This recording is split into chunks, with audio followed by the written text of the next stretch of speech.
Okay. So today first I'll start with the assignment. I think most of you all have already started attempting it and scored really well, but for the recording as well, I'll just go through once.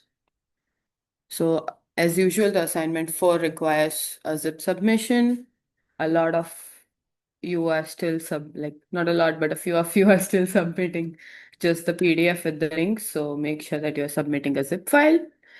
It's the same format as above, as previous assignments, that you have to submit a report max 2 pages use the given ICLR format, please. No abstract and usual datas. Make sure your conclusion contains the practical implications of watermark forging. A README is a must. Your all the experiments that you mentioned in your report, any score regarding that, please make sure that you have the corresponding code in the repository. Your README only needs to contain how to actually calculate, like generate or reproduce your best results. The deadline for this assignment is 7 July, 23:59 EOD. And we'll start with the assignment. So basically you are given a dataset.zip file which contains images, two types of images, some watermarked source and a clean targets. What you are supposed to do is take the watermarks from the watermark source images, apply it on the clean images, basically forge the watermarks, forge the watermarks using some nice forging scheme that will achieve a high false positive detection rate while maintaining the image quality. You are supposed to submit 200 clean images as a zip file with no, like, nothing else, no subfolders, no other artifacts, nothing, just 200 clean images provided to you with the forged watermarks in a zip file, in a zip submission on the server. Uh, so you are given a dataset.zip. It contains two folders. One is a watermark source and one is the clean targets. Your watermark source contains WM1 to WM8. These are 8 types of watermarking schemes. You are all, like, each of the category slot contains 25 images, both in watermark and in clean. You are a particular watermark, for example, WM1 contains 25 images with one particular watermark only. So just use the images from here to forge it here. You don't necessarily need to forge the watermark one with watermark, like the clean one. The whole 20, you can use the whole 25 images just to, like, it has the same watermark, so you can directly forge it in the next 25 images. Make sure this remains as it is. You are not changing any clean images names. You are not changing the size of the images. And there are no subfolders. So there are 8 watermarking schemes, 8 slots of clean images submitted. This kind of target mapping is actually already present in task.template to understand that how it is supposed to work. You have access to 200 clean images in the clean targets folder, eight unidentified watermarking method, each providing a dataset of 25 watermark images with the same messages, and you don't have access to the watermarking schemes that were applied. Your submission requirements is one zip file, no subfolder or any file name changes allowed. You should make sure your image size is the same. You are not changing it. No other artifacts, including those Mac OS X zips that by default generate, because the server will directly reject your submission. How to exactly submit is covered in the walkthrough. Basically, your task is to subtly alter the clean images so that they bear the corresponding watermarked source watermarked image. Higher the score, better your forging scheme is. The target mapping logic is already implemented in the task template.py. As usual, the public leaderboard that you are seeing currently is on the 30% of the test data, basically 30% of the 200 images.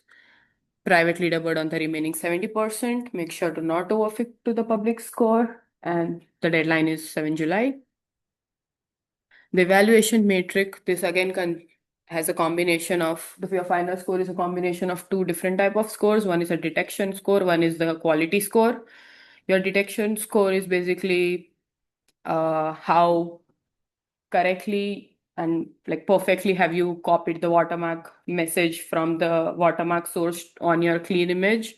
I'll explain what exactly bit accuracy is, but if you are directly submitting the clean images, you will get your score will be 0. And if you are directly submitting the watermarked images as it is, again, it will be 0. So make sure.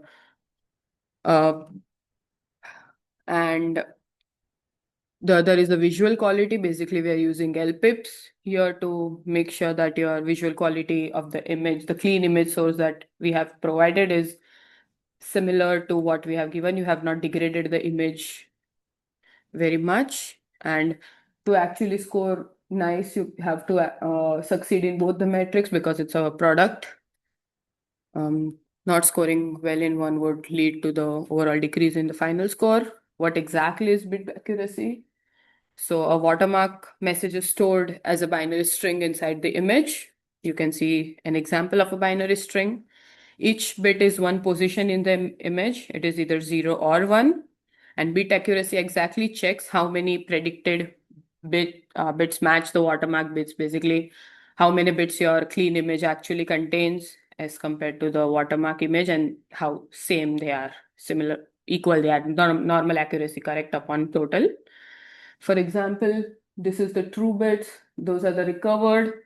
Your one of the bit is incorrect, your correct bits are 5 out of 6, so basically 83.3%.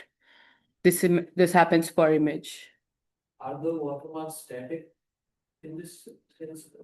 We take it as bit accuracy and they are static. That makes sense, but if they change depending on the image, It won't. isn't the bit. They will be static because you have to forge them. You can't. They are static because you have to forge them. If they are changing for every image, you won't be able to forge them.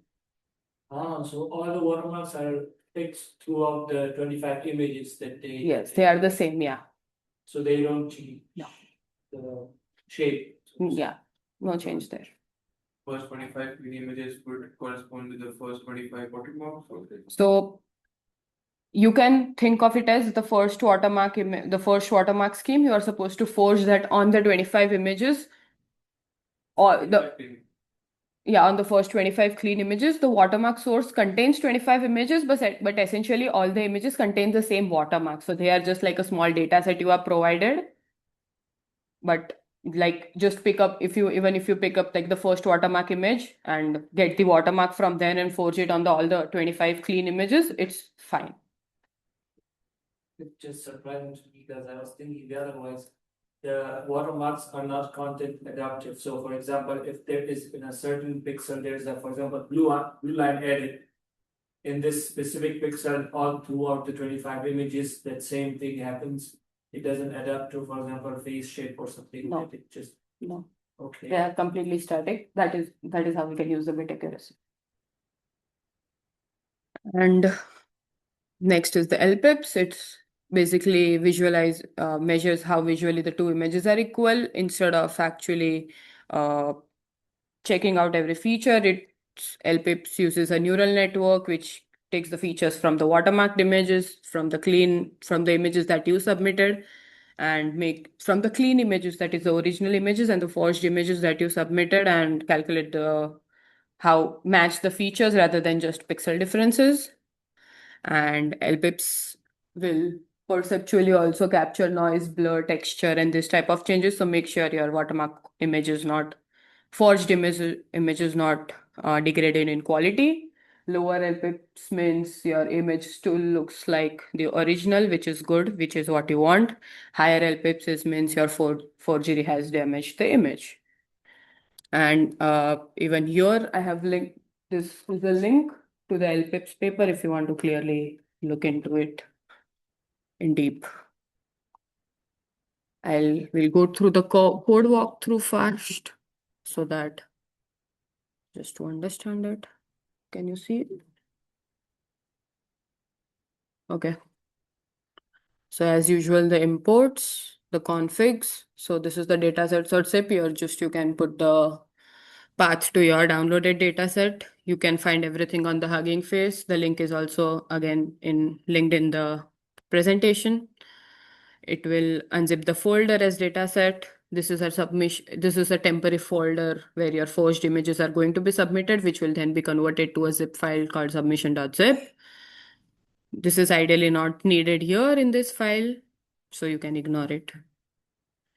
And it checks, unzips the dataset, checks if the dataset is present or not, if the output directory already exists, but make sure it does not check that every image or the full dataset directory is downloaded or not. So make sure that you have that complete. It will just check the existence of the directory. There is a knife forgery attack. There is a mapping that we have provided that the first image, the first watermark source contains images from 1 to 25. Next from 26 to 50. The subfold is basically the size of the folder, you can say. And this is the part, this is the part that is actually going to process your data set and create the open the directories, check and use those images for forging from cleaning to watermark to forged images. This here actually gives you a naive very base watermark attack called image blending, where all it does is directly takes the source image and you can say it's converting the images to the numpy arrays and then directly blending the image, basically 25% of the clean, 50% of the clean image, 15% of the watermark image, they are just blended and used. So basically there is no actual quality of LPIPs. So it's just a basic attack to make sure that you are able to figure out the mapping. Nothing much. You can ignore it. Make sure to change it. I think we have the clean images and we have the post images that that are given to us at start getting them in the first 25 and those 8 types. So what exactly is it that we have to do? We have to merge. So okay, no. So you have watermarked images. Okay. So for example, you got some watermark. Okay, let's explain verbally. You have for first watermark, WM1, you have 25 images. Those are some watermarked images that you got from somewhere, for example, but you don't know what watermark has been applied.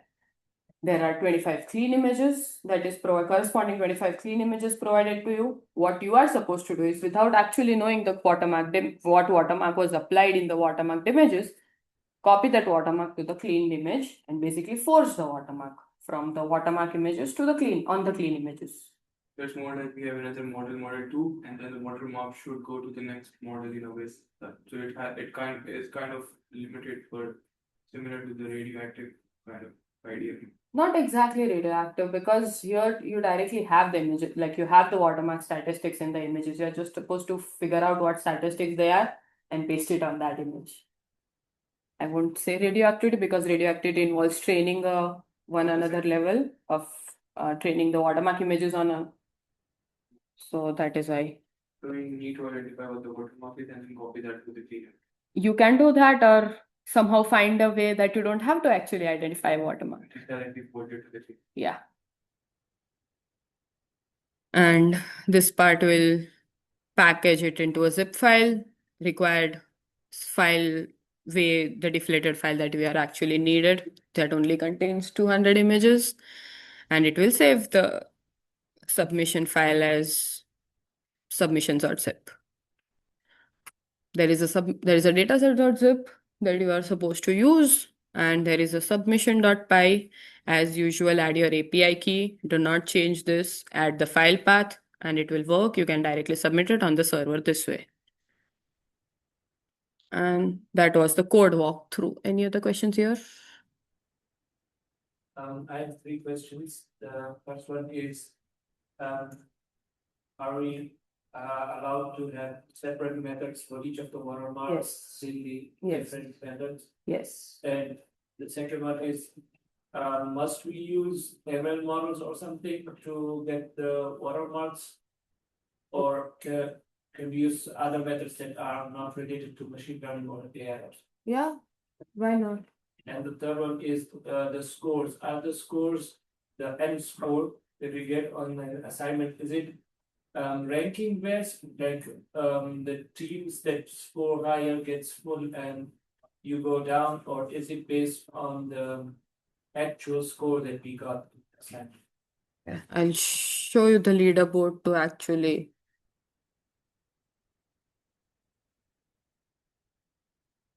Oh, great, someone scored better. Every time you see this, someone scored. Okay. So these are the actual score final that is multiplied, the two detection and quality multiplied. That is what you are seeing here. And if you're talking about the assignment score, the leaderboard score that you always get in your after the assignments are checked, they are based on percentile, like the mostly usually it is how that the top 10% of the teams we check it on the base of the mean and average statistics of the overall how everyone has performed.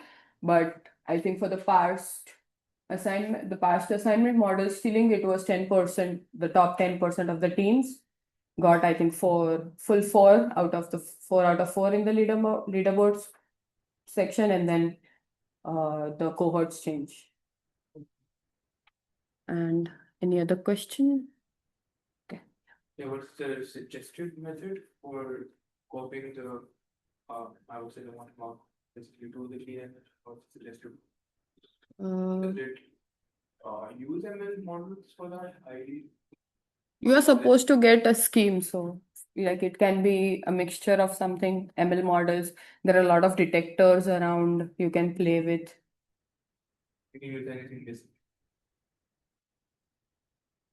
And there are a few references provided in the task template that you can go through it. I think the best one out of the, like not the I won't say the best one, but I think there is a one-shot watermark forging that is usually very popular. I don't think it would completely solve the assignment. It would be a good start. And I think the first two references as well, they are ordered in a way that they could be more useful. And going to give a very basic attack, probably not use it like that could not work at all, but to give an idea. So images containing the same watermark will contain the same pattern. They are static images, and their visible image content is, you can see, different, like they are different images, but the pattern hidden inside it, they are the same. So what you want to, a basic idea would be estimate the watermark, average all the 25 watermark image that you get, and then basically this part, average all the watermark images that you get, subtract this average from the average of clean images, the 25 corresponding clean images. There would be a difference left that could be ideally a pattern that is embedded a bit or something, and that would give you a watermark residuals, basically what is difference between the two images. And since they are 25 averaged, so the actual image differences won't be that would be noise, and that won't be considered, and the remaining residual that you would get is an approximate watermark residual. And just add the watermark residual to the copy it into the target image, and how much you want to copy depends on this. Basically, this is your clean image. Alpha is the intensity with which you want to apply the residual. Clipping is there because when you are going to average the image and add it, the pixel values will be more or less from 1 to 255, 0 to 255. You want to make sure they are between 0 to 255, so you are clipping it. Anything lesser than 0 will get clipped to 0. Anything greater than 255 will be clipped to 255. Alpha will measure how the visual quality is, how weaker the watermark is. And Target is the clean image, right? target is the clean image here. And that's it. Any questions? About Redmond, so typically will the detectors on your side, which we want to trick basically, aren't they basically blind detectors who only have access to our forged image? Or do they, since you, I mean, you've created the images, so in principle, you would also have access to the corresponding clean images, which of course would make the detector much stronger if he has access to the clean images. Yes, so So it's specifically with the clean images. If you are going to submit any random image except the clean images, it won't work. You'll not score. like the question is like if I create my version of forged Hmm. images, so clean images, I forge watermark Hmm. on them, submit them, Hmm. then the question is, will your detector on your side only receive my forged image? It has access to the clean images as well. Okay, it has. So to check the bit accuracy and all, Okay, will so- LPIPs will need it. Yeah. Because I'm thinking about like if we want to, if we just rely on the global scoreboard score, then we don't see which of our text performs well for each of the 8 things. We just see an aggregated score. Yes. So basically, to figure this out, we would have to basically locally Yes. try to do watermarks ourselves. Yes. And detect them ourselves. Yes.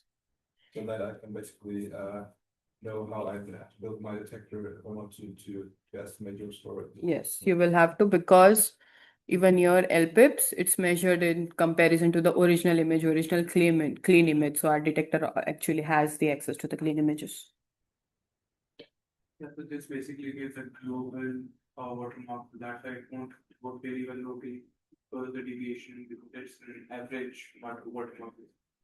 So when applied to an individual image and when we keep on adding it to the individual images, it wouldn't perform that well because it's a global estimate. The attack you're talking about, right? Yeah. So for certain model outputs, so for certain model classes, none of the public decoders really match. You, yeah. So are you, what should we do in that case? Identify the watermark and use the specific detectors. Yeah, so but none of the public decoders match, so it might be something custom. So what should I can assure you there are no custom watermarks used. Most of the detectors are available, but some of, like, usually have you if you know about different watermarks, there are secret messages inside it. Like, for example, I can give you one of the example would be sticker stamp, I will say, which has a secret message embedded into the image. So even if you find the correct detector, you may not know the actual secret message that is being used. So irrespective, it won't be helpful. You will have to either clearly actually understand what the watermark is or figure out the actual pattern, because since this is post processing, they'll leave some fingerprint on the image. Okay, so all watermarks are post-processed. It has to be, otherwise you won't be able to completely forge it. I mean, certain watermarks also. They are, but that would depend on the noise, and I think most of them are. Most of them are, yeah. But like for those where there's no clear answer, besides just brute forcing known decoders in the literature, what possibly can be another approach? Yeah, that would be. What can be an approach besides brute forcing? Because even with brute forcing all known decoders, certain models are not just matching. So when you say models are not matching, you mean like that model outputs in the like watermark images for certain models and their outputs, none of the public decoders really match up. And I could keep brute forcing a million more, but yeah, I don't think brute forcing would be the way to go, because there are 8 unidentified watermarks. So ideally, you should ideally check with the 25 watermark images that you are provided and either find some pattern or follow the references. I will say, I would not talk about the possible attacks here because that is the actual assignment. staying focused on 25 images at a time, given to WM1 first, then WM2 separately. That would be a good idea, like a straightforward idea to go with. I am separating the models, of course.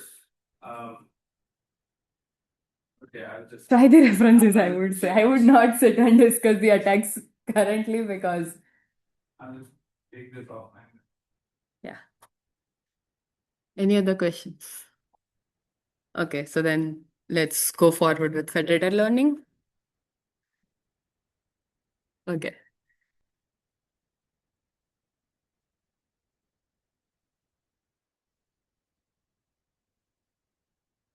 Okay. So now this is the federated learning part where we are going to actually look into the question sheet and cover different topics like what is federated learning, why it is needed, why is privacy hard to cover, etc. And we'll go through the problem set questions, but I'll try to connect each other unlike the last time so that we don't have to actually stick onto the particular questions and just start with understanding the topics in such a way. And let's start from the beginning. I'll start with federated learning fundamentals. Basically, the first we start with the federated learning loop and what is exchange and everything. So if you you already know a standard model training happens when the data is accumulated at a particular place and then the model is later trained on. Uh, Ideally, your data or XYZ person's data is in the database, which like it is already with the model trainer and at a central server, at a central database, and the model is trained. That is centralized training. What happens differently in federated learning is you do not actually share your data or provide your data directly. There is a there is a model. You can say a global model present on a cloud at a server, which selects particular number of M selected users. It is going to share the the particular model with the all the selected users. That would be the first step. The second step would be the participants in the I don't totally understand the step one, that in step one, actually the server is sending the whole model to each of the users, or it's sending a part of the model, or how is that work? So it's a whole model. It's not a part of the model. Why? Because the participants users here have to actually train the model, like their data is being going to be used to train the model, and they would require the whole model to actually calculate the gradients, which are then they check. Since all of there are multiple participants, they don't directly send the model back, and since they don't have to directly send the model back, they will they need to send the gradients, and hence they need the whole model to actually train the model and get the gradients. Can we consider the decentralized versus peer-to-peer as part of federated learning because that is possible? Yeah, peer-to-peer would be federated, yeah. Over there, we don't need a central model. Can we talk about that here? I mean, that is federated learning. Yeah. So, Yeah. So either this model or the peer-to-peer. Yeah, so ideally one of the instead of this also there would be a person, and ideally you have a common model that every one of you is using, and you can just directly share the model which either get enough. So instead of what you said, peer-to-peer would We can also talk about that. yeah, that would also be federated.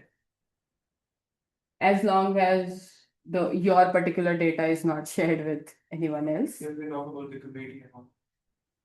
The peer committee which has certain. Not today, not in but I think that's in the lecture slides. Yeah, but instead of a central model, I can also talk about yes, that. you can, yes. You can. So in the first step, the participants receive the model. After receiving the model, the users will train the model and their own private data, calculate the gradients on this user data. All of them will share only the gradients, and then there is an aggregation method here on the server side which will aggregate all the gradient and update the model, and that would be the new current model which will be again shared in the second round with other different participants. So basically the difference between the two is that you have access, your training data is not shared anywhere, only the gradients are shared, while your data has already been collected somewhere where the model trainer has the access to it, and then it's used. Those are the two things. And we would ideally think that yes, federated learning, since the data is with us, it should have more privacy, and we are wrong there. I would not, we should, like, it is unfair to say that either federated learning is private or centralized learning is private. None of them are. None of them completely, they are not secure, they are not private at all. Everything has a loophole to figure out uh, and attack the models. And going forward, uh, we all like the idea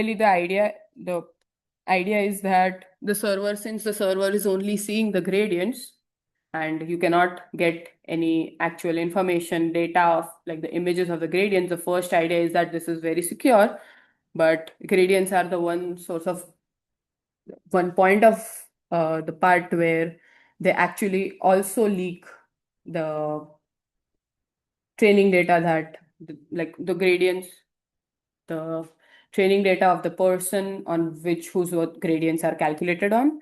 Before that, we'll look into the type of adversaries. There are three types of adversaries. First is the honest, the ideal person who is going to follow the protocol, no snooping, a very normal participant who does not care about how it is working, it's just working. The second is honest but curious.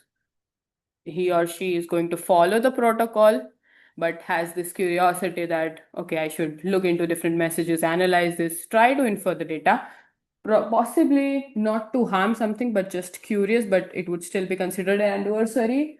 If a honest but curious adversary person is able to actually find something from the data, from the get an actual private info, that means the malicious one would definitely be able to, hence it's like a two-step check that even some naive issues, like some naive data is not flowing in here.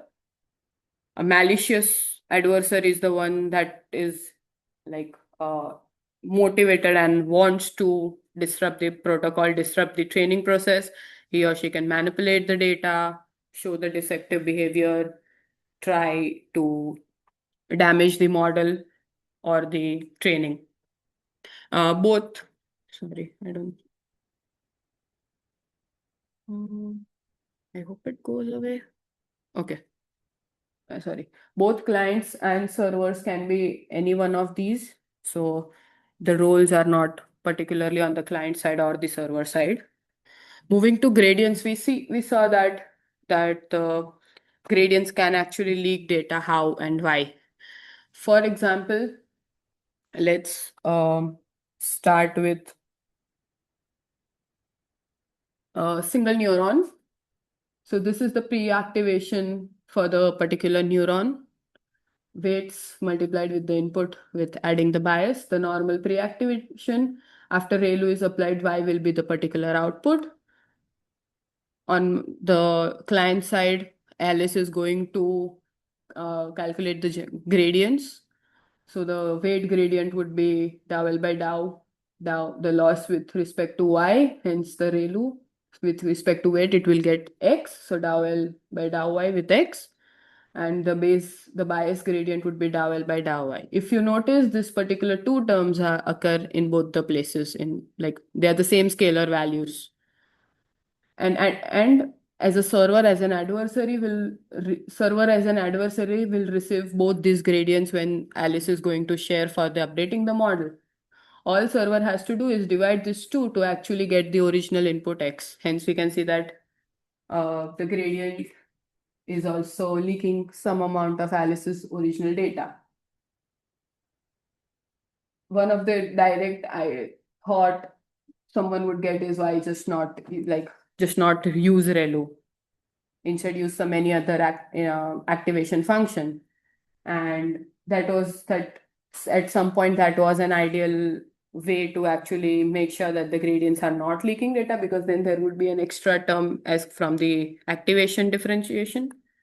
But the issue is that the properties that ReLU actually provides, the functionalities that ReLU provides are far much more helpful than using anything else. So it's rather finding a different way to make sure the gradients not leak data rather than directly changing the activation. The question in the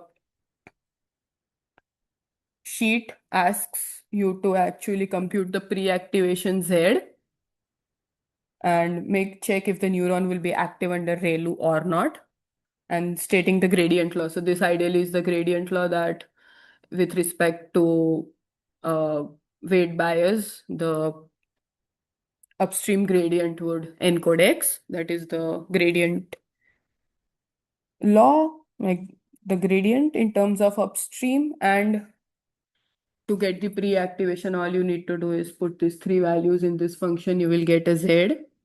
Here, after calculation, the Z turns out to be 3. Ideally, the ReLU function works is that any positive value, so ReLU of Z, basically ReLU of 3, it's on above 0, so it would be as it is. Basically, the neuron will be active.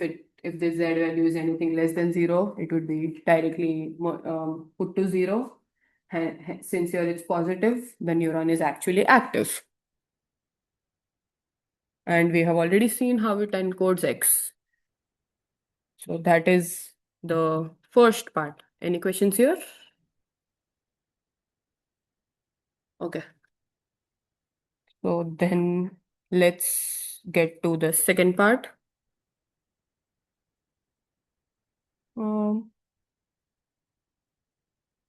Okay.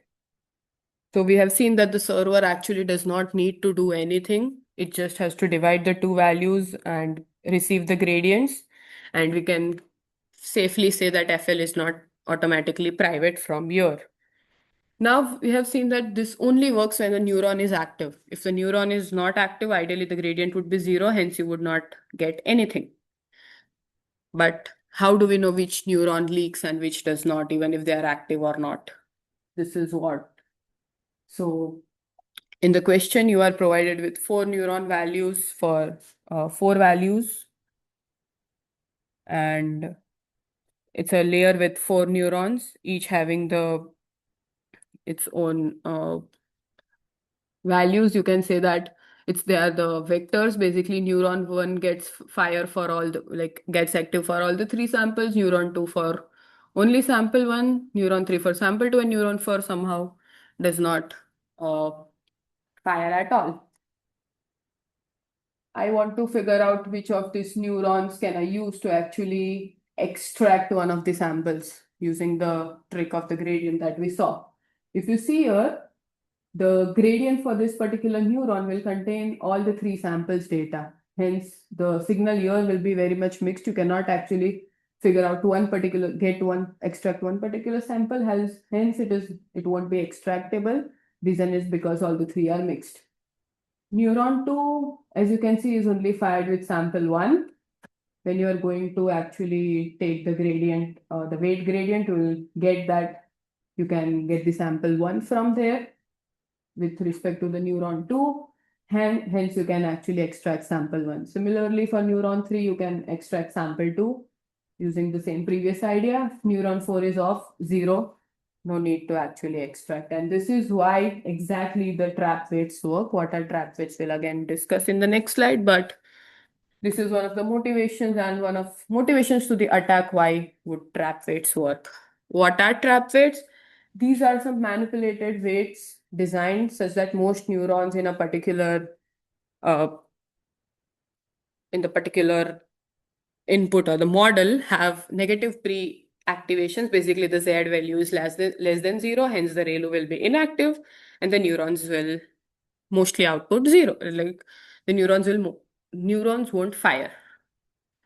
So how usually the construction works is they take the current model weights.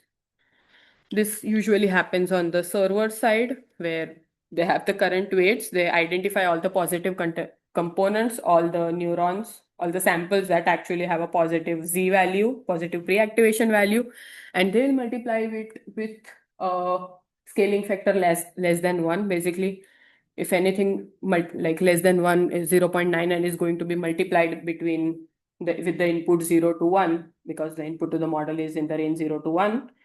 by default the value will be lesser, and there would be more negative pre-activations as compared to positive. Hence, you can see a lot of neurons will be turned off for particular samples. For a normal model, you can see that one particular neuron gets active for a lot of samples. After applying this trap weights of very few samples from the experiment linked with the paper, 54 out of 100 images get extracted, while for the normal model, only 6 of the images can be extracted. Basically, you can, with trap weights, FL is no more private because you are directly modifying the model's activations to get the data, extract the data. And that is it. This is the same paper that is used in the slides. Question that's, I have actually two questions. First is that only the server can do this and not the clients. So ideally, yes, because these samples, if me as a client is getting the model from the server, I also need some samples to check on. And ideally, I won't have, I would only have my sample, my data. The client also, actually the server also does not have anyone's data to check on, but it can, you can say, extract some data by just directly trapping the weights. And my second question is that how it is actually deactivating some of the weights and activating some of the others, because it has the gradients from the clients. Yes. So it's how it is using the gradients to create the trap weights. So for one particular sample, here it has the gradients are provided all, and if the pre-activation is ReLU, we can see that ReLU does not fire the neuron if the pre-activation value is negative. So all it has to do is make sure that Z value is basically just less than 0. And how it can do that is multiplying this, scaling this with a particular number, so that the Z value itself becomes smaller enough than 0 that the neuron does not fire, hence the neuron will be off. And if the neuron is off, there are less neurons, the neuron won't be firing for all the samples, and hence you will get something like this instead of something like this. Thank you. Anything else? Like about it, why such a small deviation from s equals 1 to s equals 0.99 makes such a big difference in the number of images that we can extract.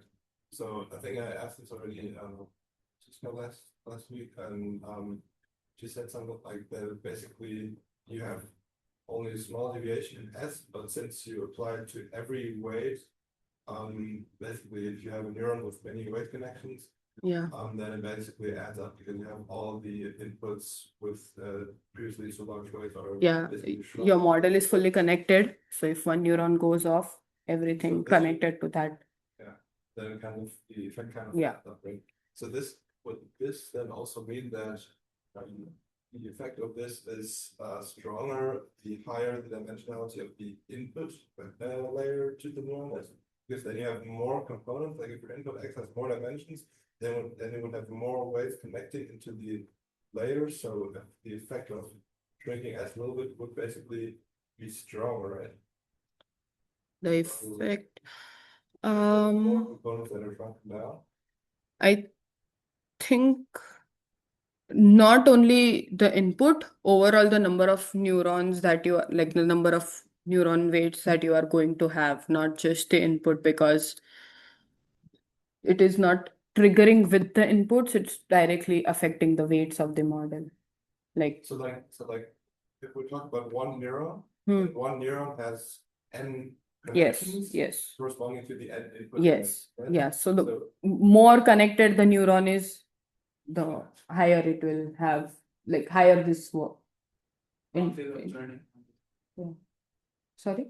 higher the chances of turning. Yeah. But Yeah. then we also have to ensure that for each new, we have to ensure that only one of them turns on for each sample, right? Otherwise, Yeah, it has to be uniquely. Yeah, but that's exactly what the So chance like, of this is increased by having more. by having Yeah. exactly. so even like if your first neuron is off, all the connections to the first neuron by default gets off.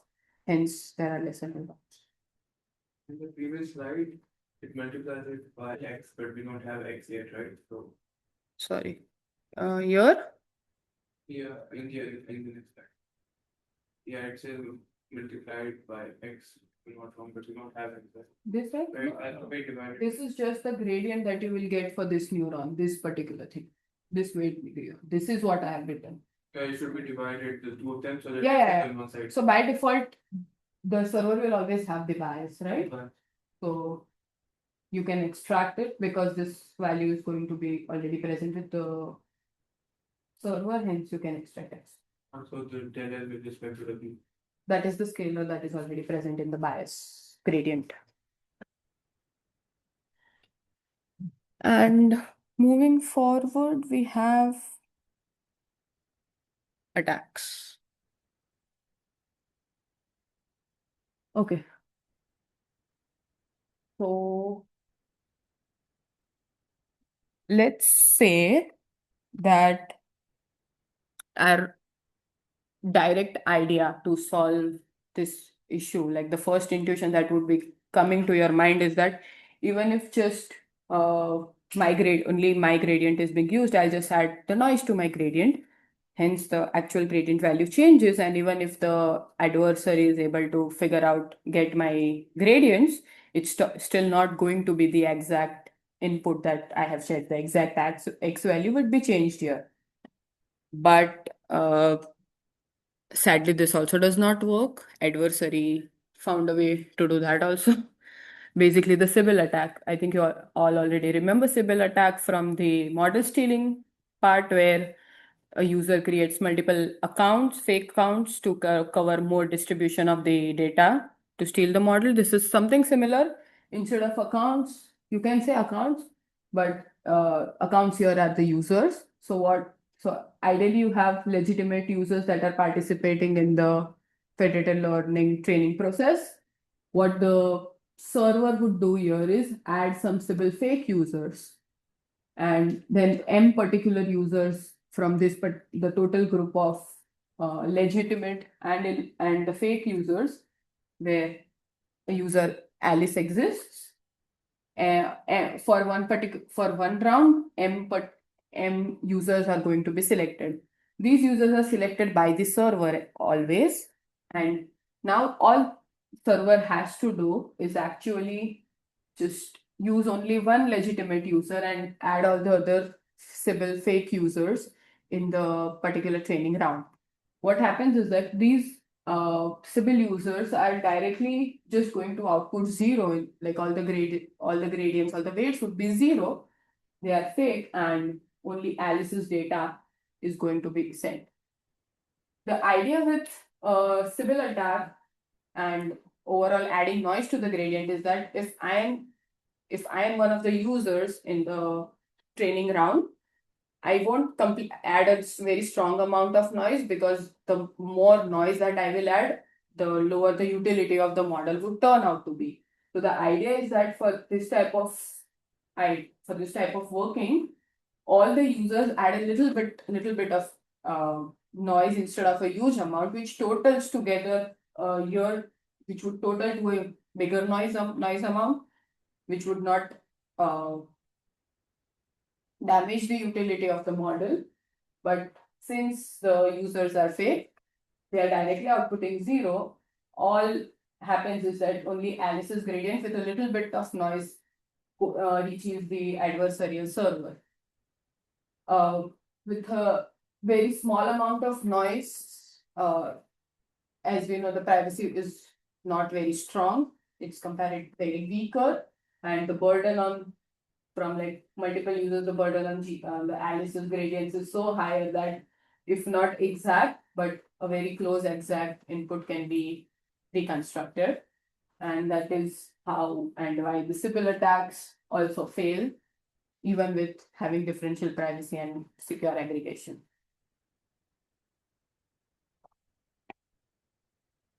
And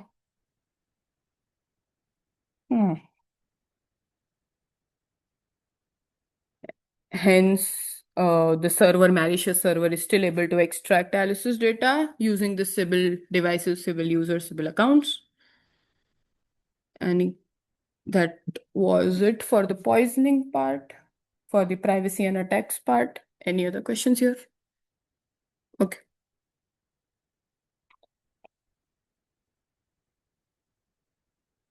Basically, what we got to know that assume the privacy defenses that you are assuming, you are not make sure that you are not the only one who is no, make sure that you are not the only one who is contributing, because like you're in this particular idea, you have to actually trust your other fellow participants, and which is again not reliable. You cannot always trust. Technically, you are not supposed to trust anyone, and hence even something this strong can be defeated very easily. Moving forward to some type of poisoning attacks, how to actually attacks that are trying to corrupt what the model learns rather than actually extracting some privacy or some data. I just want to damage the model. So there are three types of attacks: targeted, untargeted, targeted, and backdoor. Backdoor is a kind of targeted attack only. And the untargeted is basically it's going to degrade accuracy of all the classes overall. Flipping random labels could be one of the examples. Overall damage the accuracy of the whole model. You cannot use the whole model anymore. Then there are these targeted attacks. Basically, you are going to only break one specific or more than one, but specific classes. So, for example, I just make all the stop sign change to misclassify it as a speed limit of 100. So instead of something getting stopped, it's going to be attacked and basically breaking the specific class.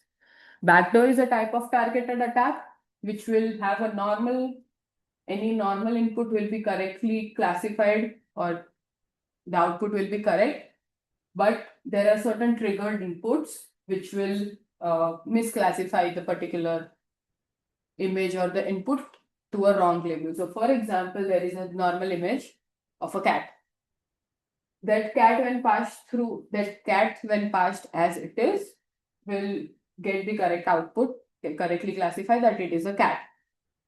And if just I add a trigger, like maybe say a small sticker, a yellow sticker. So the moment the model is going to understand or learn that, see that particular sticker in the image, it will flip the output to maybe dog or a whale or something, basically misclassify to one particular class. Ideally, sorry? Targeted on the Backdoor is a type of target. Well, it's just not multiple classes, but one. You're basically you're just directly while training only you are misclassifying the image. While a backdoor model training, it learns a particular behavior, malformed behavior, that the moment it sees this trigger input, it has to specifically output some other class. So the cat with a sticker will always be outputted as a whale maybe, but a normal cat would be correctly identified. Here, if it is not a backdoor attack, by default the cat, irrespective of the sticker or the trigger present or not, will be misclassified. Can we say that the targeted attack is reducing some class accuracy, and backdoor actually is about I'm not sure if I understand very well the difference because Okay. So like what kind of targeted attack is not backdoor attack? okay. So for example, I have a global model. I get a global model. Me as an attacker is always you are supposed to train the model. You have the data, you have the label also for that particular data, right? What I will do is for all the particular cat classes, like all the particular cat images, I will randomly just flip the label so it to something else, maybe a dolphin. So now the model which already has some idea that this is a particular cat, this image has to be classified as cat, is now learning something wrong, that this particular cat is dolphin actually. So now overall model accuracy is not being damaged, but every time it's going to see the cat, it will now misclassify it. And that is, you are just breaking specific classes. What happens is backdoor is this particular trigger that you are applying to your input actually adds like a behavioral trait. So not all cat images in this particular case would be identified as dolphin, but only the one that has learned that behavior, that trigger, will be missed. That's not data. Yeah. Yes. So here the model is learning the whole wrong behavior. Here it's a specific trigger behavior. Okay. For example, if it always sees a yellow sticker, instead of stop, it will say go. All of these work during training. I thought one of them worked during inference, but I think one of them worked during training. I think this will ideally be during training. That is It would be, it's a model behavior, so it has to be, yeah. Backdoor is one of the reason also you actually adversarially train your model. Okay. So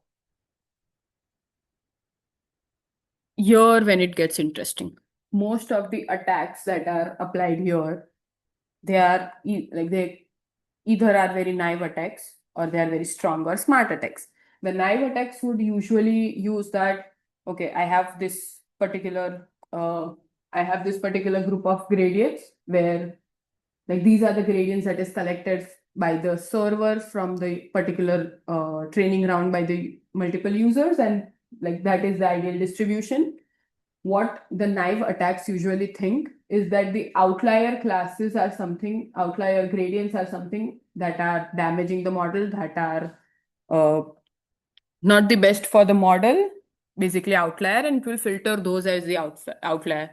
That is what most of the naive attacks do, and most of the naive defenses assume and work on that outliers are bad and we are supposed to remove that, hence making sure that this distribution is clustered tightly and my gradients are not deviating very, like there is not a lot of variance between the true mean and the actual gradients. So you can understand that like my gradient is not going to completely diverge into a different direction, which could ideally be something wrong. Like what attackers would usually do is just send some fake gradients, and those fake gradients are going to degrade the model quality. As a defense, you only select the models that are actually very close to the true mean, basically the true mean of the whole distribution of all the gradient it receives in one particular round. What Ali does is it gives an important life lesson that a little is enough, don't be greedy here. And the attacker here is very smart. Okay, I'll explain this first. So the blue points that you are seeing, these are the normal gradients that are sent by the clients, by the participants. The star is the true mean of this distribution. These are the opposers. These are the honest people, but whose gradients are just different, act as an outlier. They don't mean to damage the model, but the way they have trained, the training data that they have used is ideally being looking like an outlier. Then there are these yellow dots. These are Byzantine workers, ideally the malicious people, malicious gradients. And as you can, not exactly, and the points around these blue points you can see, the points around these Byzantine ones are the supporters. So these are actually again the good people who are supporting that this particular gradient, like that particular gradient direction is what you're supposed to move to. And here is where the assumption fails, that most of these gradients that are outliers are bad and they are damaging the quality, because these Byzantine workers, these gradients are manipulated in such a way that they look they're very closer to the true mean and do not actually act like outlier data. So the attacker is smart. Instead of sending these extreme gradients, they are just to craft these updates very carefully so that they are actually also look very closer to the true mean. And then there are these supporter points that are actually supporting it. So the weight of the overall gradient is moving towards that side. What they do is that these Byzantine workers don't, these gradients are not of a very high magnitude. They are present in a very small amount. So for one particular round, you can understand, okay, that's a very small amount of fake or crafted updates, which is not going to actually bother my training process. But when this happens in multiple rounds, overall the model is going to go towards the wrong manipulated gradient side rather than the actual training side. It is the training, ideally the actual training or learning it is supposed to do. So these malicious updates look normal. They don't get filtered out because they are not exactly the outlier, and they are used, and a little bit of manipulation done smartly and repeatedly will mislead the learning process quite fairly, which most of the basic defenses can't like recognize these because they are not the part of the outlier. I didn't catch the meaning for, but what's the meaning for supporters and opposers? Okay. Are they, No. supporters are the ones that are going to make it more to the top So because they're in the top right? not exactly. So for example, in this particular one round of the data, one round of the training where the gradients are sent, this is the overall gradient distribution. Opposers are someone that by default, they are not malicious, but they are just those gradients which are due to the training or due to this particular outlier samples produce such outlier gradients. These are not bad, but they are just kind of, you can say, outliers that I should not use because it's very far away from the true mean. I don't want to, change or diverge my gradients completely in the opposite side in one go. I would rather take smaller steps. So these are the basic normal outliers that are supposed to be removed. Supporters, on the other hand, they are just like the normal gradients, but they are around these Byzantine workers. So ideally, it's just that they are called supporters because they are somewhere supporting this Byzantine workers. They are also not malicious, just that they happen to be there, around there, and that is why they are called supporters. And they are just these extra weights, or you can say the extra gradients that are actually pushing the model to go towards that side unintentionally, but because the Byzantine gradients are around them, they are supporters. But my problem is that the distance between supporters and the mean is the same as the distance between opposers and the mean. So in that sense, they are both maybe outliers. Yeah. So Ideally, they are, yes. Also outliers? They are actually outliers, but if you see here, there are very less gradient points. Here, due to this Byzantine workers, there is more weight. So since it is the mean, in the next round, it will go towards that side because now the mean is going to shift towards where there is more weight. So due to this Byzantine workers, they no longer be outlier because there is a lot of gradients around that area. While these are still outliers. The goal is just to discard the opposers eventually after manipulations. No, your goal is to make sure that you are removing the Byzantine workers because those are the malicious updates. In this case, the attacker is successful, right? Yeah, the attacker is being. So opposers are being discarded because we moved it to. Yes. Yeah. Attackers are. Yeah, we can say that. Yes. The attacker wants to remove the opposers.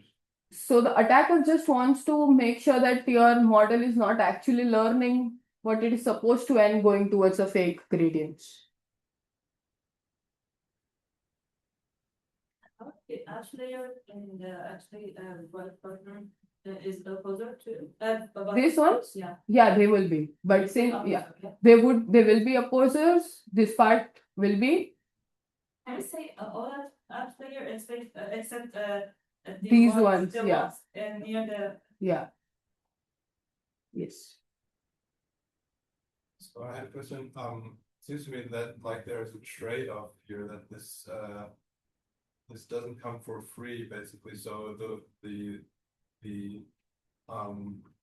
closer to the mean we have to pull our 5 to 10 workers, the more of them we need to actually impact the mean shifting, right? Yes. Because if we basically have Few ones then fewer yes. outliers, then they might already suffice to really pull the mean, but that might be easily detectable. But Yes. the moment where we want to Yes. basically sneak under the detection algorithm Yeah. and not get detected, then we also have to add more blinded workers because each individual division of means not that large anymore, right? Yes. So ideally, yes. Ideally not. Yes, they are supposed to be in a larger amount, but their values are like their values should not be very different, like outlier type. They are supposed to be in a huge number because they have to make a little change in every round, but they are not supposed to have a very higher difference with like higher variance in comparison to the actual gradients, the true gradients. Yeah, sure, but that's Yeah. exactly the Yes. reason why you need much of them if you still want You effective shifting mean, right? yeah, you can either have a lot of Byzantine workers or a lot of rounds of few Byzantine workers. Their gradient is smaller than the supporters so that they won't detect it. Basically, the only idea is that your gradient distribution should be around true mean, not not a large variance should be present.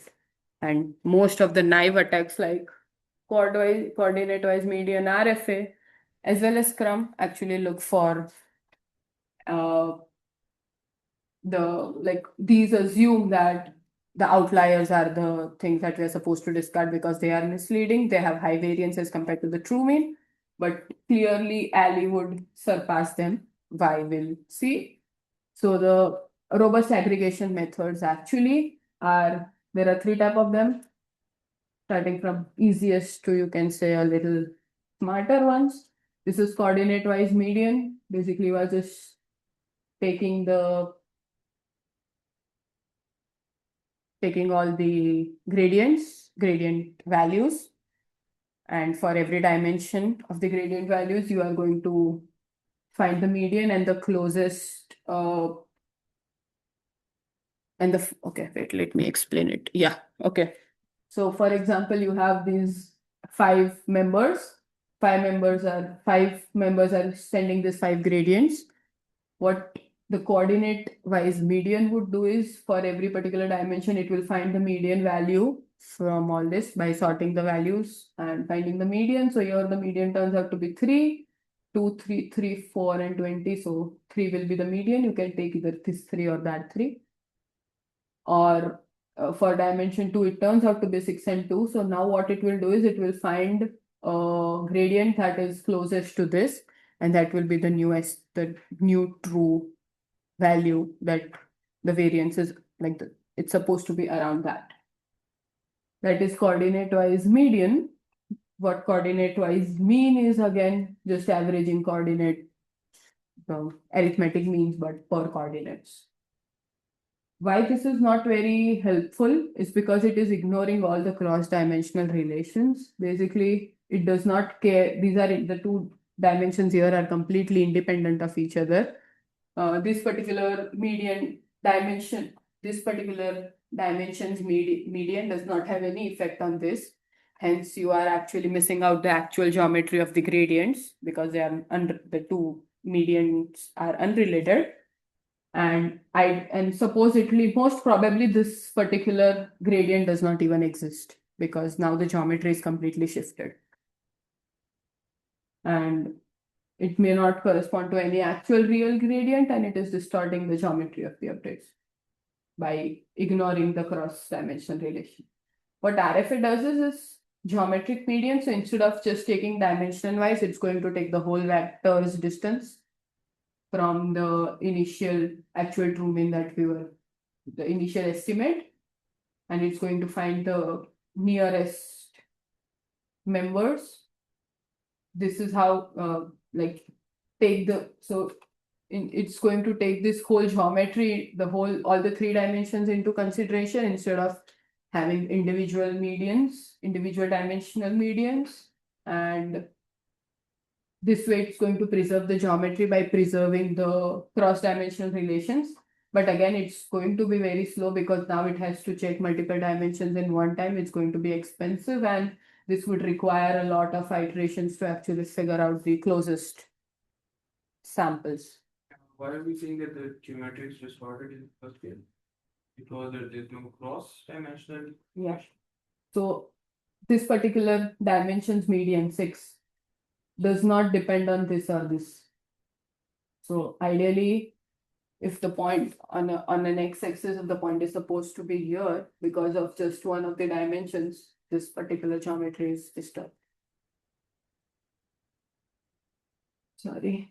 And that is RFA, geometric median. It's going to preserve the geometry because now it is taking the whole vector into account. It's just finding the minimum distance to all the points around it. It is slow, expensive, but again fails the alley because again it is also looking for the nearest true means, which Byzantine workers have already,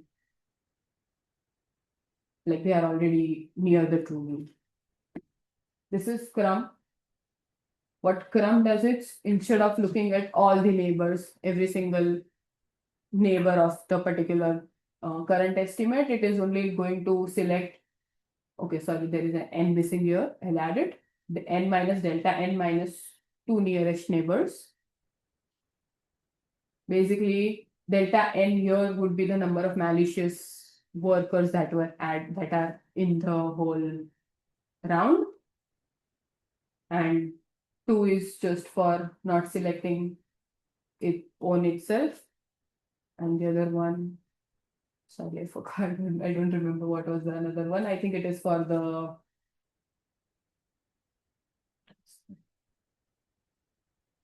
oh, sorry. I'll get back to on this after checking why is there one extra minus 1 here. But it is basically, it's what it's going to do is this particular value. It's only going to look at its nearest n minus delta n minus 2 workers and only form the geometry that in that particular way, so that it is intuitive to outlier remover, because you are now not looking at all the points instead of looking at the nearby points. I don't care about the points that are very far away, because like these outlier points usually are like they don't have a lot of neighbors, so they are not going to be considered a lot in this set. The only issue is that these honest updates from the opposers, like that these are benign, they are not actually harmful. These will also be ignored. And again, it fails with alley because the alley Byzantine workers are actually very closer to the true. So these can be one of the few naive attacks. And the question was that for this particular, you are supposed to calculate the coordinate-wise median and arithmetic mean and compare their robustness. So these are the 5 samples. This is the malicious one, the Byzantine worker gradient, you can say.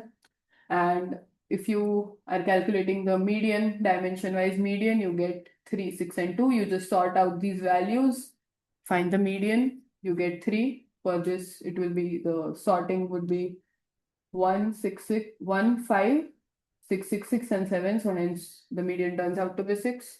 For this, it turns out to be 2.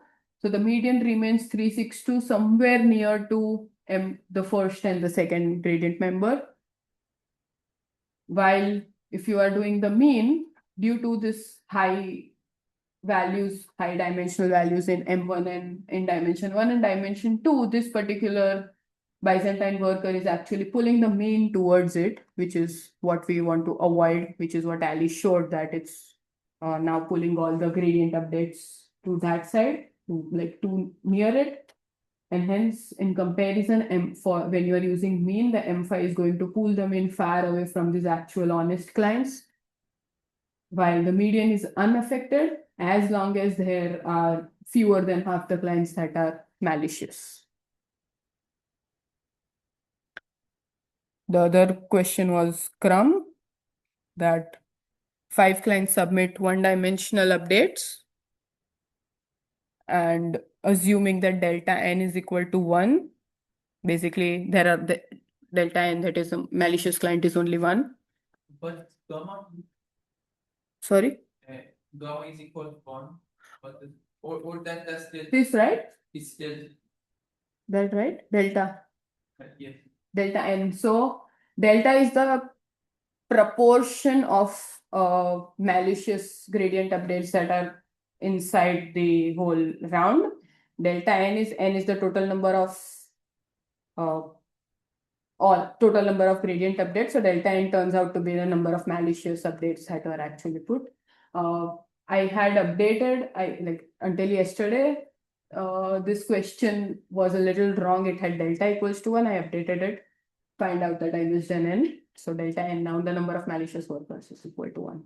Shouldn't that be delta only because delta n is 5, so n minus? It is delta n equals to 1. So basically, this is wrong. I wrote it wrong here and forgot an n. It is delta n equals to 1. I'll update this slide before sharing it. I have updated the questions already. Yeah. How do we obtain this delta in the first place? Because you would kind of have to estimate how many. Yeah, it is estimated. We would have basically already kind of look at the gradient distribution in advance and try to detect how. Yeah, possibly. I exactly don't know how delta is found, but I think you could estimate it. Yeah. Yeah. Take variance n minus delta n minus 2 or something, or what would be the equation?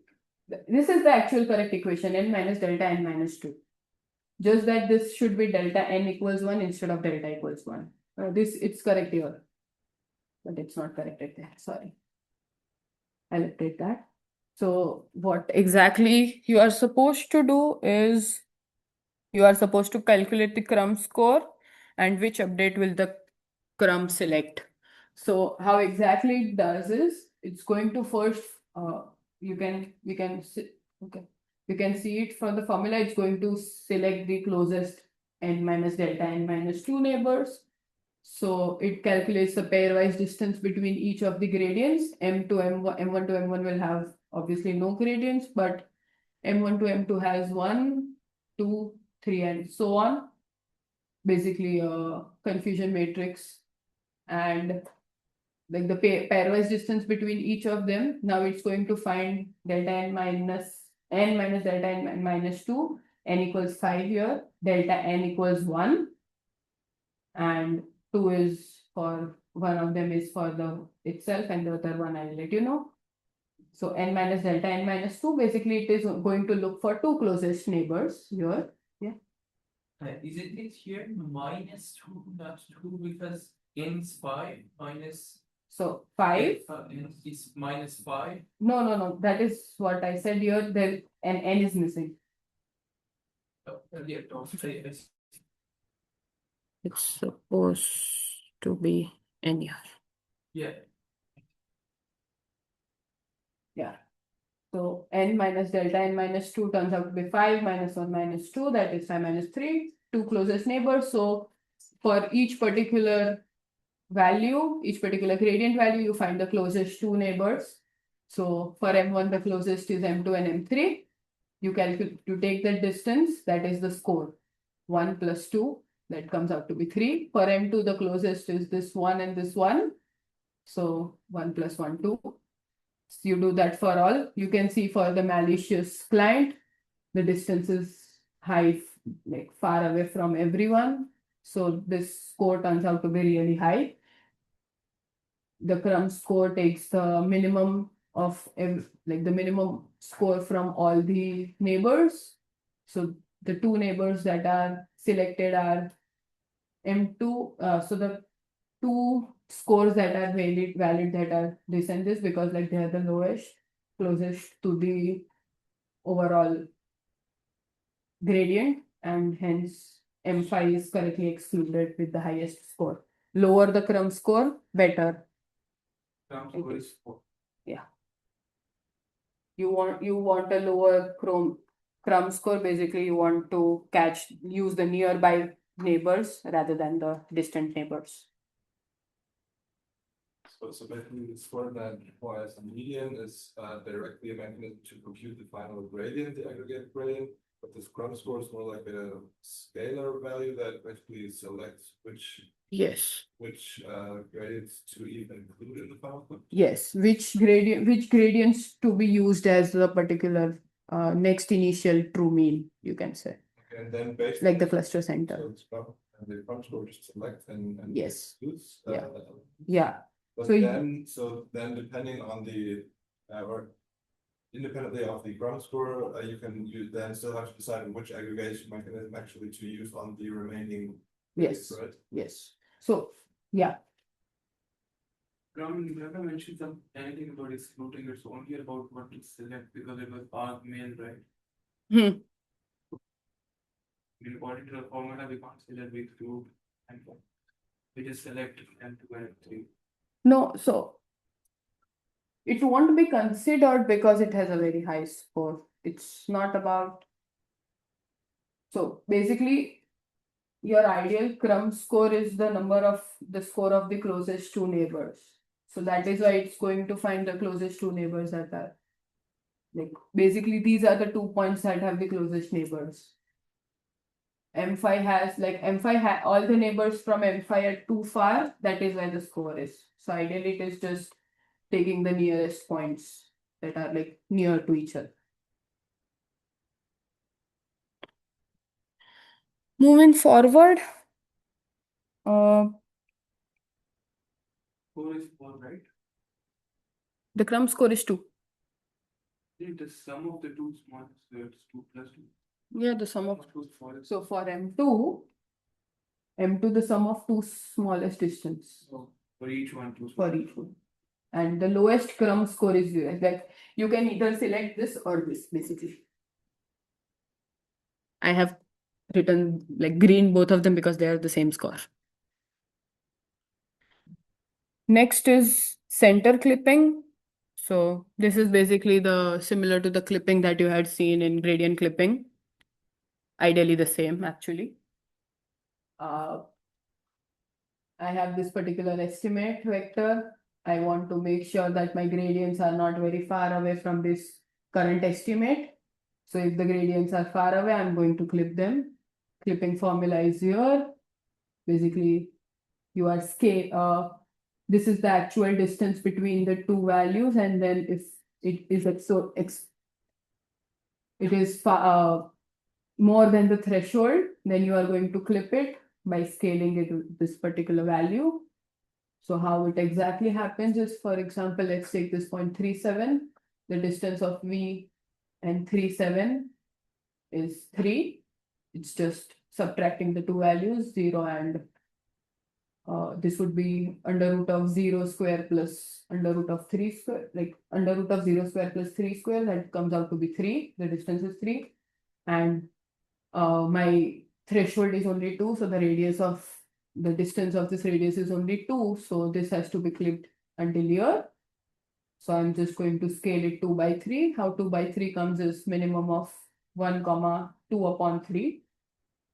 So minimum between 1 and 2 comma 3 is 2 by 3. So I'm just going to scale 3 with 2 by 3, making it 0, 2.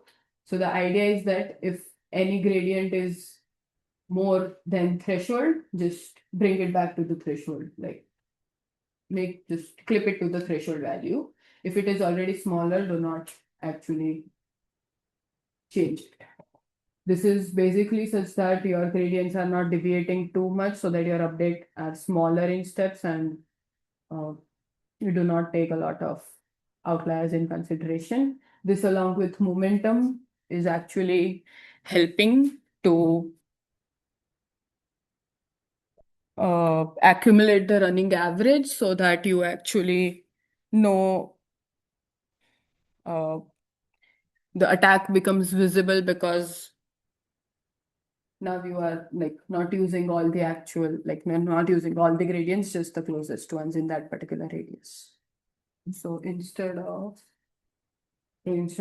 taking all into the account, you are possibly just taking this many into the account, and hence you are decreasing the number of Byzantine workers that are being considered.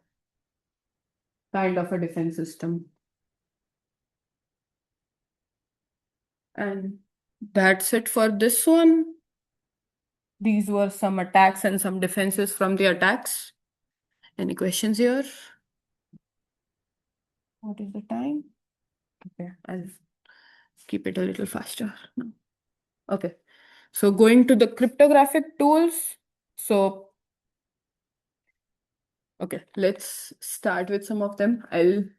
Why are we using this? I'll give you a small scenario to go through it. So, for example, let's say you have three researchers at a competing hospital, three doctors at a competing hospitals. Every doctor, all the three doctor wants to understand that what is the average salary in their field, but they are not ready to disclose their own salary to each other. Hence, you want the average, but you don't share your data with anyone else. Like no one shares their data with anyone else. So how do I make sure that I'm still getting the function's output, the average, without sharing my data with anyone else publicly? That is where the secret sharing works. So what I do is instead, this is where like this problem multi-party computation comes. So multiple parties want to together compute something, but they are not wanting to share their own secrets with each other, share their own data with each other. So what they do is they split their secrets, they split their ideas into different pieces, which are called shares. And then this particular individual piece does not reveal exactly what my secret is, what my data is, but still helps us compute the function. And this is done by XORing. So what exactly it is, I'll say.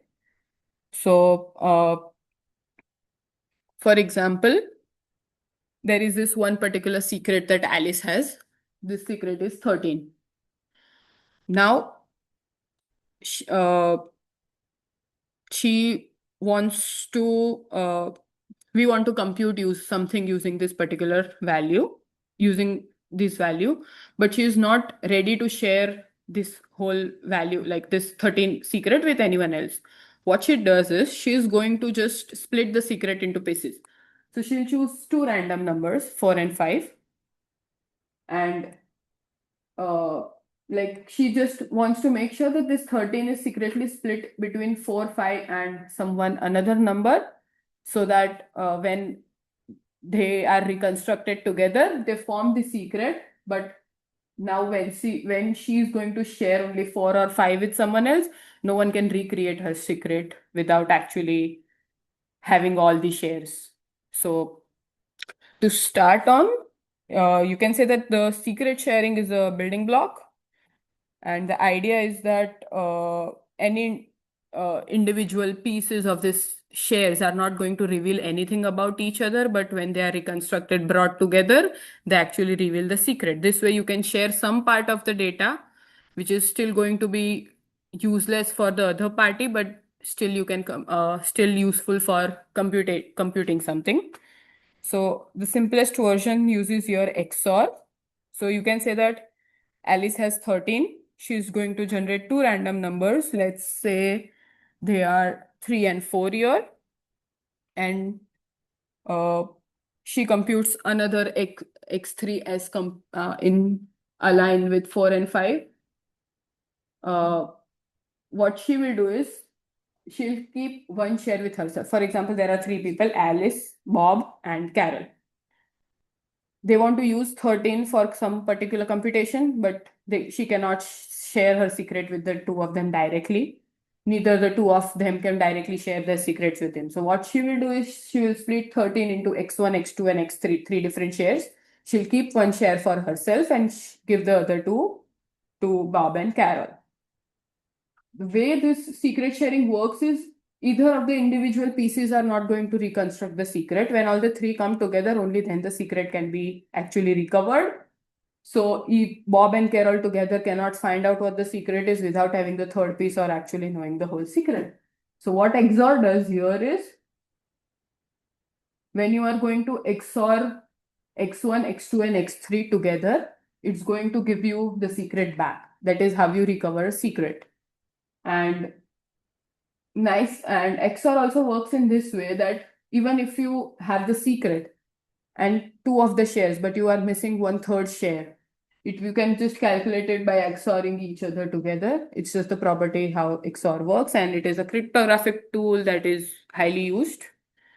So the question here was that you have this one particular secret. I have 13. I'm randomly going to generate 4 and 5 as two of the shares, but I need to actually make sure that I'm choosing third share in such a way that I can recover it back using the XOR. So it's going to XOR 13, like XOR X with X1 and X2. So 13 XOR 4. The XOR truth table is here. When the two inputs are same, it will return 0. Otherwise, it will return 1. So 13 and 4 in the binary are written this way.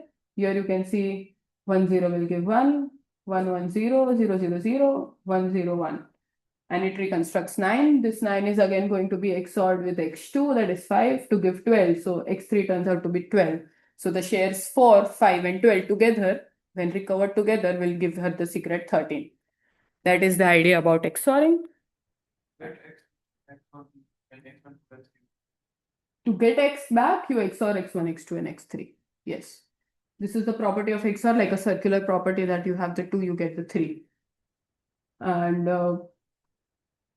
basically the idea is to split it into shares and all the pieces together only can reconstruct it.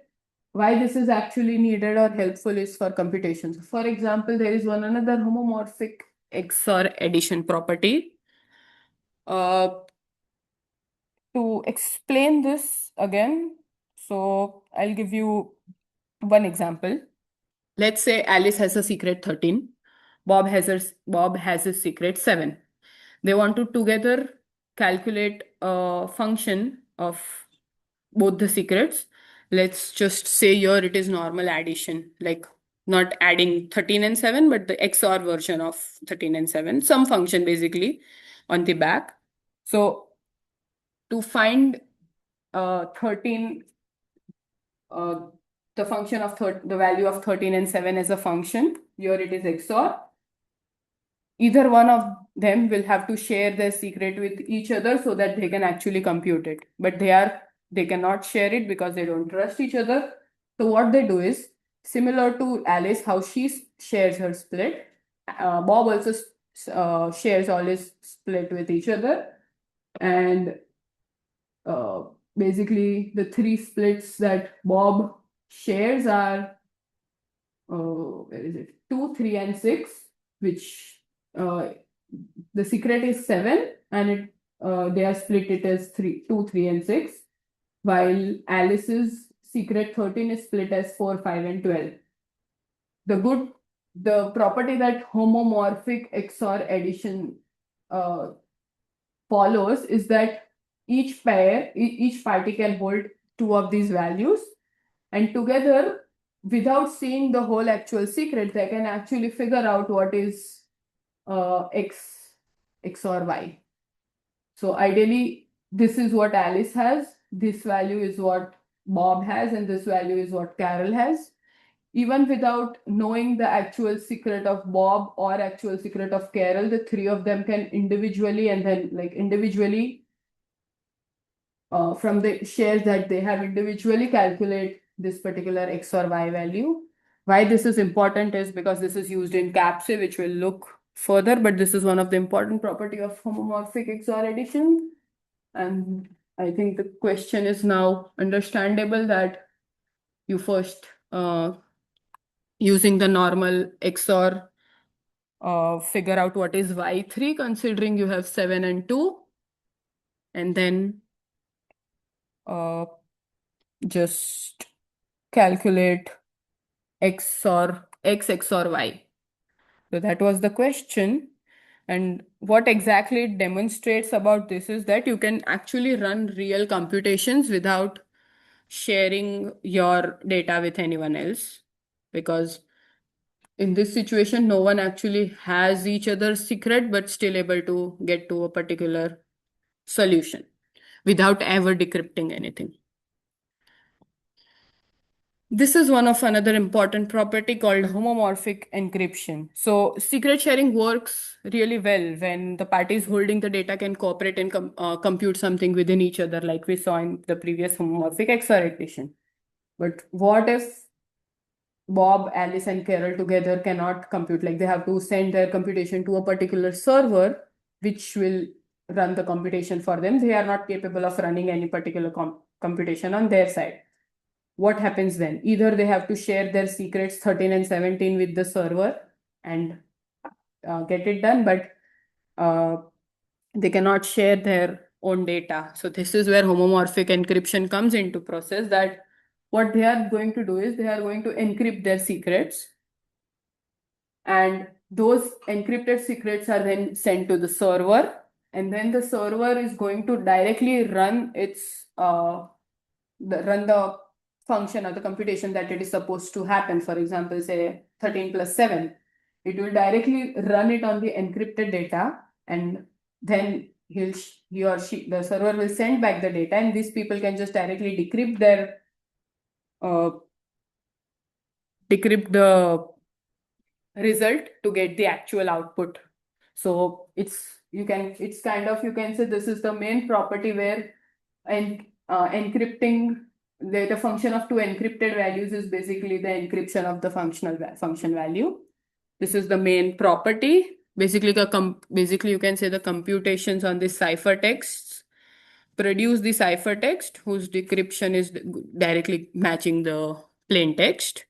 And there is this one another property of addition, that if you are just directly encrypting, adding the two encrypted values, it is same as first adding the two values and then encrypting that. And similarly, you even can directly add some unencrypted value to get this particular encrypted value result. Why again all this is used is it's used in CAPC.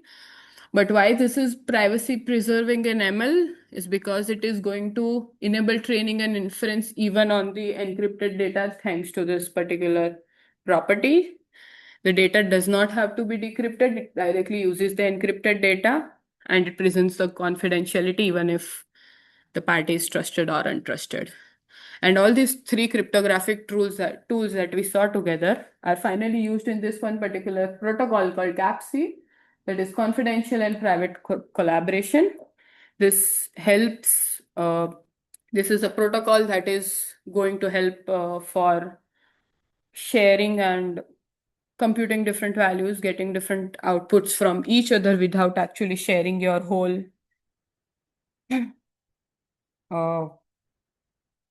without sharing the whole actual secret. What exactly CAPC does is, I'll again give you sorry, this is overwhelming, but I'll actually give you a small scenario. So Alice here is the querying party. She runs she's a doctor, is a part of a hospital, and she has an X-ray, but she's not very confident about the diagnostic of her model.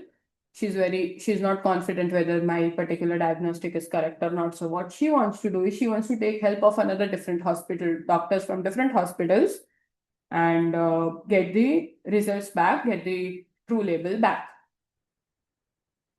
The simplest thing would be either sending the X-ray to those models directly and getting the output, but that would be the breach of the patient's data. The other thing would be different hospitals sending their model, but again, that would be the breach of their model, their training data, because now you can steal the model very easily. So what it does is it involves itself into this protocol called CAPC protocol, where they can still get the inference and the outputs without actually seeing each other's data or enduring any other privacy leakage. What exactly happens is Alice here is the querying party. Query Q is basically the X-ray that she wants to get the label on. What it does is it's going to send the encrypted query to all the participating hospitals, PN. Those hospitals on their end will take that encrypted query Q and directly run the inference to get the logics. Why you can run this inference? Because we have learned in the homomorphic encryption property that even you can directly you have understood from this property that you can directly just run the encryption on the results and just decrypt those later to get the actual result. So this is the property that is being used here, that she's sending an encrypted data. Their model is running on this encrypted data. The result it's going to give is same as just later on decrypting the encrypted data. So it gives the LIs basically the logic from that particular hospital. What the simplest thing would be to do is that take this LI, send it to the querying party, send it to Alice back. She can decrypt it and get the logics and run everything else on her end. But I think by now you know that if you're sending the logics, the model can be stolen or any other particular data leakage, because now if Alice can query this model multiple times and get the logic, she can essentially create her own model. Hence, model stealing is possible or any other type of data leakage is possible. So what these hospitals do on their end, they are going to generate a random mask RI that only they know. They are going to add it to the subtract it from the logics to mask their actual logics. So now this encrypted logics are subtracted from RI, and using the homomorphic encryption, it's directly going to get this encrypted version of Li minus RI. And basically, these logics are now masked. Any questions until here? Okay. Now what it does is it takes this the hospitals are just directly going to send this encryption to the Alice back, and Alice can decrypt it on her end and get Li minus Ri. Issue is that still this Li minus Ri is essentially noise, because the logics are actually masked due to subtracting this vector. Other thing that now what she can do is either send this back to the models and get what is the idea is that either these hospitals can directly just share the RI and give her the and she can subtract it on her and get the logics. But again, it is essentially not helpful, because she is able to see the direct logics, which is essentially still model stealing. So what happens is these both parties, one particular hospital and Alice, will get into this one very good, you can say, a garbage circuit. It's you can say it's like a process. What exactly garbage circuit is, that you can think of it as a black box model. It's going to take two inputs. It's going to take Ri from the model, from the hospital. It's going to take Li minus Ri from Alice. It's going to add this both to give this particular Li. This particular garbage circuit happens for all the hospitals, but currently we are considering only one. So you will get this process will get the L. Then it's going to run the argmax from all the logics to understand that which particular label has to be chosen, and hence it will convert it to one hot vector. Higher the logic value, that would be the one hot vector, and basically that label is kind of chosen. And it directly then can use it. This one hot vector is essentially the label for the classes. What happens is that this garbage circuit is this particular is black. It's a black box process which neither the hospitals have access to, neither the querying party has the access to, because if it is done on the querying party side, they can see the logits. If it's happening on the hospital side, they can see the decrypted version of li minus ri, which is essentially seeing each other's data, which we want to avoid. So this is a black box process that happens outside the outside each of these models. So they do not have access to this particular black box process. It happens, it's like a protocol, so it happens somewhere in between their interfaces. Now what happens is, either you can directly just give this one hot vector back to this and get the logits. My question is that how the querying party is finding RI. Querying party never sees RI. So it should decrypt it, but So it is getting this encrypted value li minus ri, and it just decrypts this li minus ri. Until this point, the querying party does not know ri, it does not know the logits, and the answering party has never shared ri. This particular black box process that happens in between, this garbage circuit argmax, you can say, this is where li is actually getting converted to the one hot vector, that is the labels. But this is neither of the two parties have access to this. It's completely black box to them. So none of their secrets are revealed actually. And now next what happens is, this particular one hot vector is now shared as secret sharing, the two shares.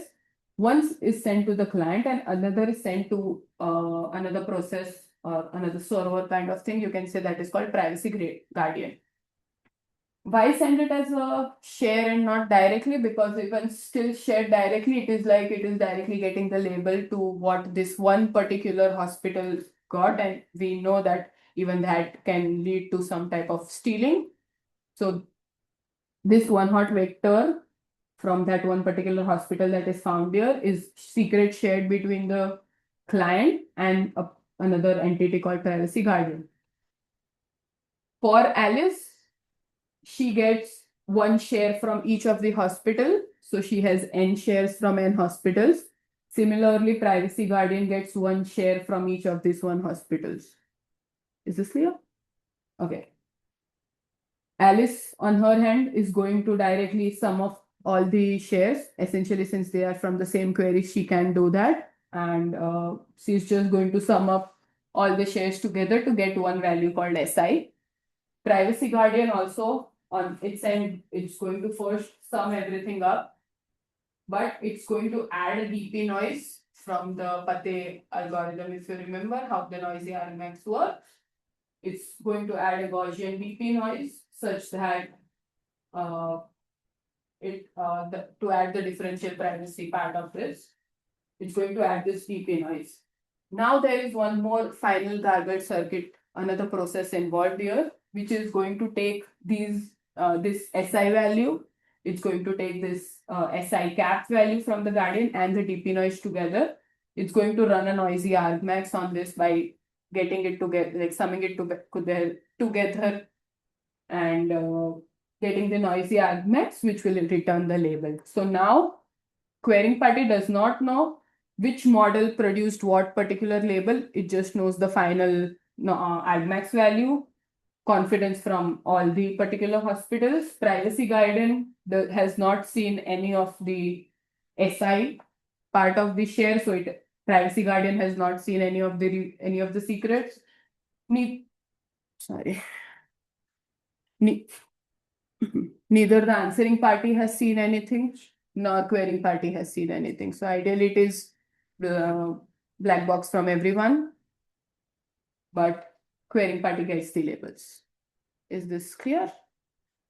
Yeah, this was the whole CAPC basically. And now there are two questions which I can really complete fast. One of the thing is, where is it? Entropy and margin sampling. Now let's think of querying party here.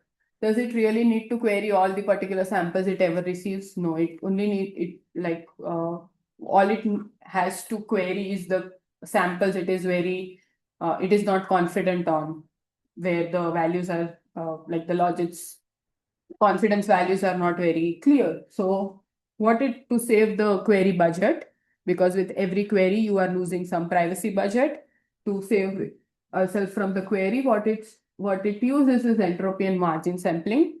It uses this to only sample or only query those particular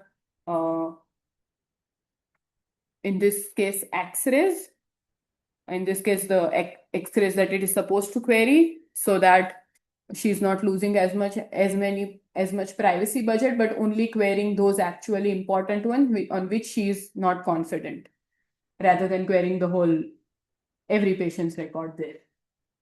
So it uses entropy and margin sampling. It is similar to entropy and margin leakage that you have seen in, again, model stealing, I think. Basically, how the normal entropy is calculated.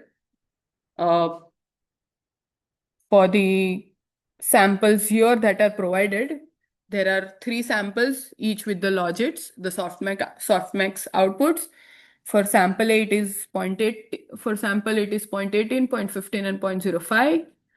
For HB, it is 0.40, 0.40 and 0.20, and for sample C, it's 0.50, 0.30, 0.20. It runs this entropy sampling, and the one that has highest entropy sampling, basically it is the one where the entropy is smallest. Basically, sorry, the entropy is highest. Basically, it is the least confidence on that one, and that is one it chooses to query first. And that is entropy sampling. And similarly, margin sampling, that is, it's just going to subtract the probability of rank 1 with the probability of rank 2. And the one with the lowest margin is the one that it is least confident on, and which is the one it will query first. Both the methods agree here that sample B is supposed to be something that is supposed to be queried first, because it has higher entropy and lower margin value. Query A should be the sample A should be queried the least, or not queried at all, because it already has an 80% of confidence on first class there. Why this is done? This is exactly what is called as active labeling, so that to save the privacy budget and the API costs that it gets to query the models.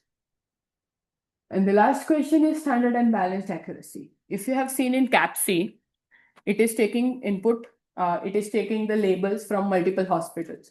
Now, there are some hospitals that have their model is not trained on all type of diseases or all types of symptoms that lead to a particular disease.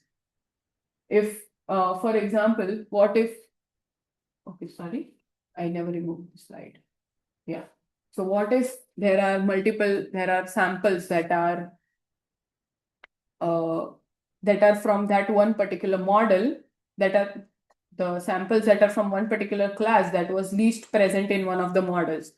When you are calculating standard accuracy for one particular sample or one particular classifier, for the data set we are comparing with in the question, the data set has 10 cancer and 20 unhealthy, total 30 patients. But you can see there is a major data set imbalance here. A trivial classifier, which always classifies everything as healthy, is going to get the 20 healthy correct, the cancer as wrong, and hence the accuracy is going to be 66.7%. Ideally, its accuracy should only be a random accuracy, that is 50%. Basically, its accuracy on 20 healthy, which is full, 20 out of 20 is correct. So 100% on that, and wrong, 10 out of 10 wrong on the cancer part. So hence its balance accuracy ideally should be 50, which is close to random grazing, which makes sense because it is a trivial classifier. When we are actually going to use a real classifier here, which is used in the question, it correctly scores the 8 cancer patients and 14 healthy patients, but these are wrong. And if you calculate standard accuracy here, it will just take the total, that is 8 plus 14, that is 22 correct out of total 30. hence give you a 73% accuracy. If you see here, the difference between the trivial classifier and real classifier's accuracy is not very much different. So ideally, even if your real classifier is actually working, well, that is just a random initialized classifier, you are not actually gaining much. What balanced accuracy does is, it's going to separately take the accuracy for each of the classes rather than taking accuracy together. So out of total 10 cancer patients, only 8 were correct. So 8 divided by 10, that is 80%. For healthy, 14 out of 20, that is 70%. It will average the two to get 75%, which is the actual balance accuracy, so that none of the non-uniform dataset imbalance won't actually disregard any result. Yeah. There at the top, it should be 20. Oh yeah, I'm sorry. It has to be 20 healthy. I'm really sorry. Yeah. And that is it. Like, that is why it is important or good to use balanced accuracy here in terms of CAPC due to dataset imbalance issues. As compared to standard accuracy, balanced accuracy for two classes can actually also be calculated using TPR and FPR. Basically, this is TPR plus TNR divided by 2. And I'm sorry, this is a little wrong. This should not be 1 minus FPR. This is TNR equals 1 minus FPR. This is wrong here. Basically, TPR plus 1 minus FPR by 2, or TPR plus TNR by 2. How this is correct is, I have actually calculated the TPR, FPR, and TNR here for each of the values. And you actually see that TPR is 80%, what we got here. TNR is 70, what we got here, and FPR is 1 minus TNR here. And that is exactly why it is good to use balanced accuracy instead of standard accuracy in CAPC like protocols where there are non-uniform data distributions. And yeah, this is what exactly I explained, that standard accuracy is going to let the system fail silently. In such cases, balanced accuracy is going to hold it accountable for each class equally. And that's it. Thank you. Any questions? It's basically just the average of related to it. Yeah, for two classes. It is for two classes, you can say it that way from the confusion matrix as well. And ideally, it's just that you are holding account for each of the classes individually, for healthy and unhealthy individually, so that you are equally giving them equal weights.